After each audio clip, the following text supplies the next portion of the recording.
思，我男朋友马上就要来了，还有什么可以跟你聊的吗？当然跟你聊了，你根本就没有男朋友，我已经观察你很久了。因为有男朋友的人心情不会像你这么懒散。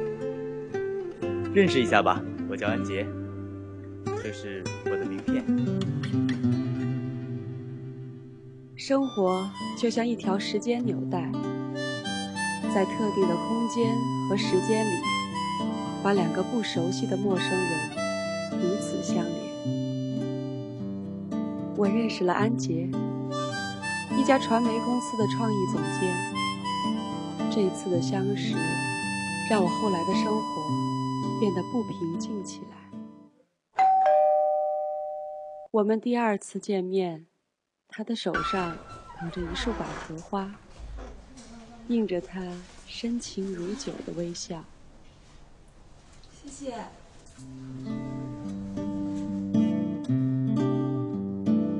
第三次，我们在大街上走走笑笑，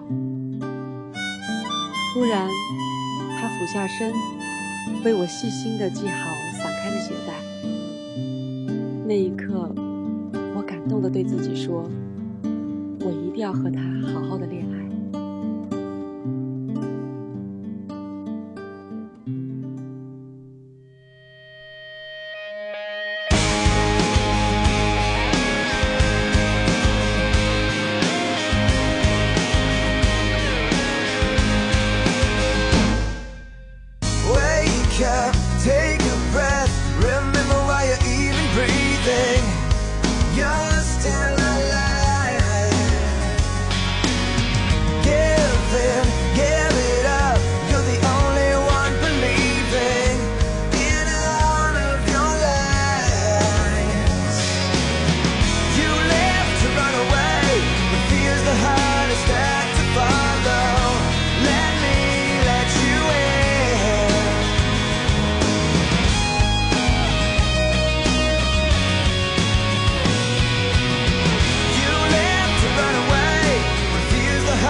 我不是处女，你会爱我吗？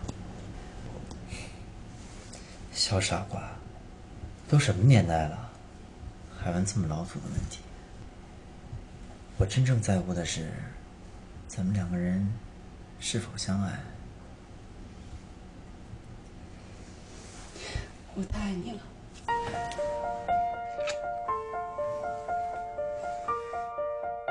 第二天，我提着自己的行李，搬进了安杰的房子。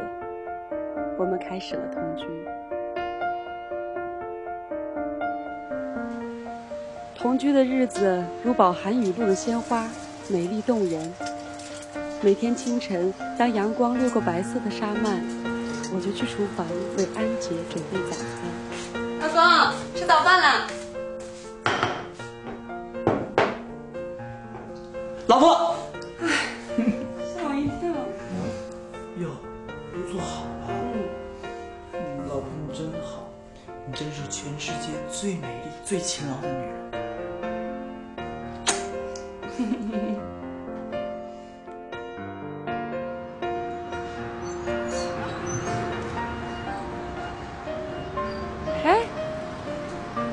哎，你看，听说你们男人都有处女情节，要不我也做次处女，弥补一下你的遗憾。哎，听说这个东西放在里面就会落红，跟真的一样。小茹，我没有处女情节。再说，不是处女没什么值得可耻的，而拿那些假东西骗人才值得可恨。我喜欢的就是你这个人呢。你真是这个世界上最好的男人，我要好好爱你一辈子。走吧，咱们回家。走吧。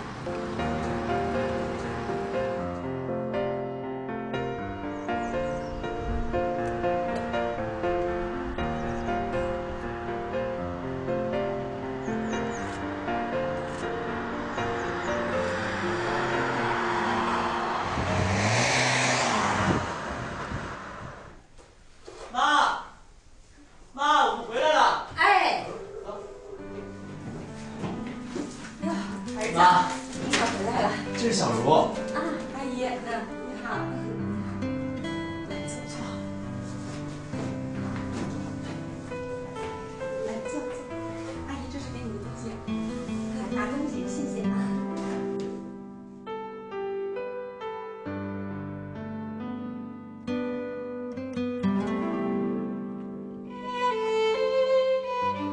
临走的时候，安杰的母亲把他们家的传家戒指送给我。我虽然受宠若惊，但是心里甜蜜蜜的。妈，我跟小茹就先走了。然后你有什么事儿就给我们打电话。啊。好，慢点啊。这个呀是传给儿媳妇的，拿着吧。那就拿着呗。甭客气。好，走吧。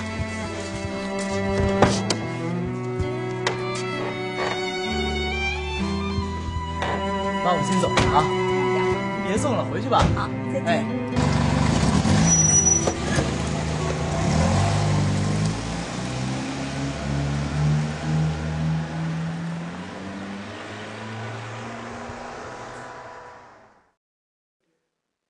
回去后，第二天，安杰被公司派往外地工作2个月。临行时，我为安杰收拾行李，一边往他的行李箱里装剃须刀、男士面霜，一边很是有些担忧。也许这是初尝幸福感觉的女人特有的敏感。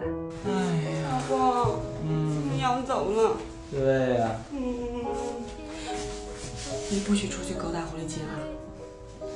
宝贝儿，你可是我妈亲定的儿媳妇儿，我怎么敢出去勾搭别人？我怕你把我给打死。这就好。还有，你每天晚上都得给我打个电话。必须准点儿，一定给你打。走了。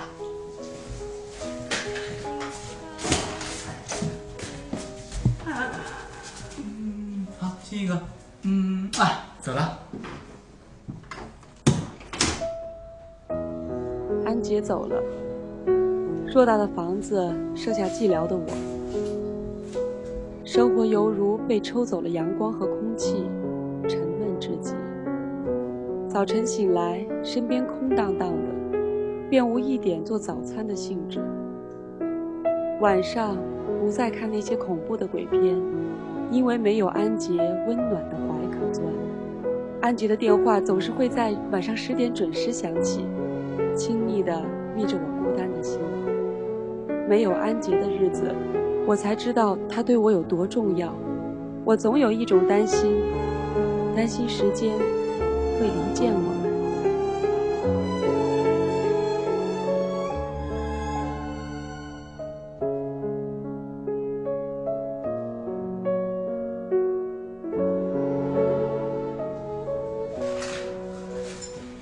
老婆，我回来了。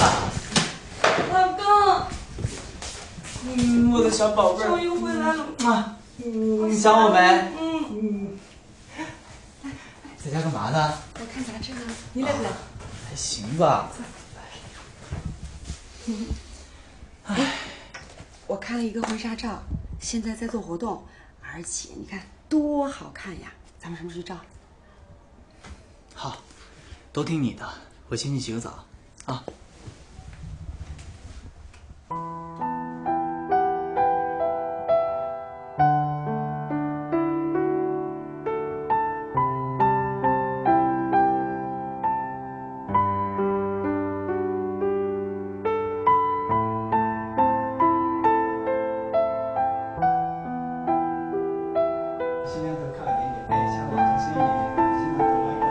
对，好，来，镜头下一个，1、2、3。觉得太好看了。你觉得呢？我觉得挺好看的。哎，不然我们穿这个衣服吧。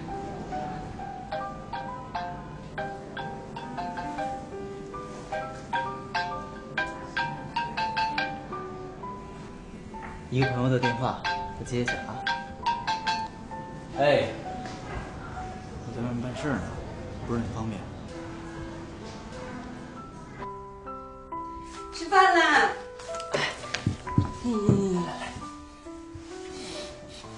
真香，尝尝啊。青椒，真好吃。耶！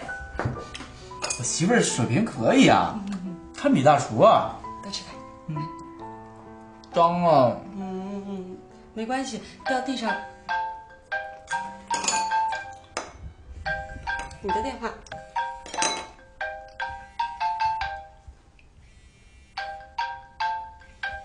我接个电话啊，同事。哎。啊。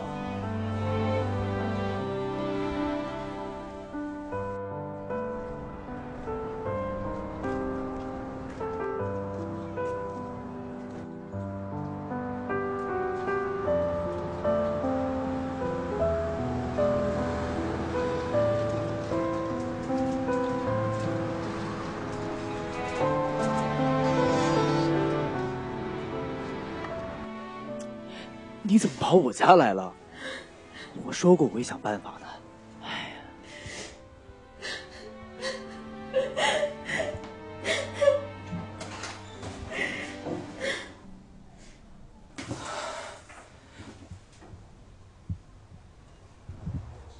呀，你们先聊，我出去一会儿。死了！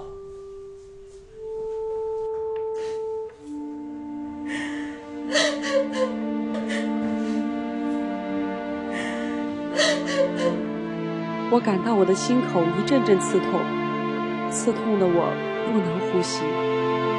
我不该这个时候回来，只怕安杰这次不是艳遇那么简单。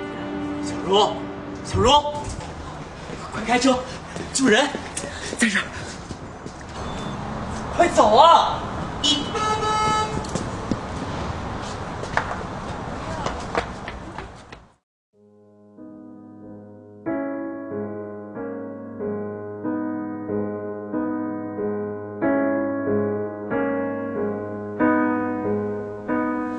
子茹，你醒了。